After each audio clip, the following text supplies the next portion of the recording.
அடுத்தடுத்த திருப்பங்கள் வந்து கொண்டே இருக்கின்றன. ஆலங்குளத்தில் அதிமுக வேட்பாளர் பிரபாகரன் வெற்றி பெற்றிருக்கிறார். இதே போல அமைச்சர் கே நேரு முன்னிலை வைப்பதாகவும் தகவல் வந்து கொண்டிருக்கின்றன. தொடர்ச்சியாக அடுத்தடுத்து திருப்பங்கள் திருச்சி மேற்கு திமுக வேட்பாளர் கே நேரு பல சுற்றுகள் பின்தங்கி இருந்த சூழ்நிலையில் இப்போது கே நேரு வெற்றி பெற்றிருப்பதாக முக்கிய செய்தி வந்திருக்கிறது. திருச்சி மேற்கு தொகுதியில் கே நேரு வெற்றி பெற்றிருக்கிறார். அதிமுக கூட்டணியில் 62 தொகுதிகளில் அதிமுக முன்னிலை வைக்கிறது. நீண்ட இழுபறிக்கு பின்னர் இப்போது மணி 2:45 மணி அளவில் இப்போது திமுக 66 இடங்களில் முன்னிலை வகித்து அந்த எதிர்க்கட்சி என்ற இடத்தை நீண்ட இழுபறிக்கு பின்னர் இப்போது பிடித்திருக்கிறார்கள்.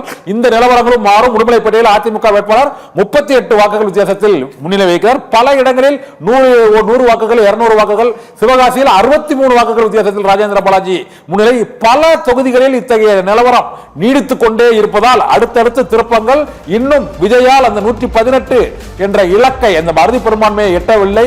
இந்த சூழ்நிலையில் 100 வாக்குகளுக்குள் பல தொகுதிகளுக்குள் வெற்றி வாய்ப்பு முன்னிலை நிலவர தகவல்கள் வந்து கொண்டே இருக்கின்றன. இந்த மக்கள்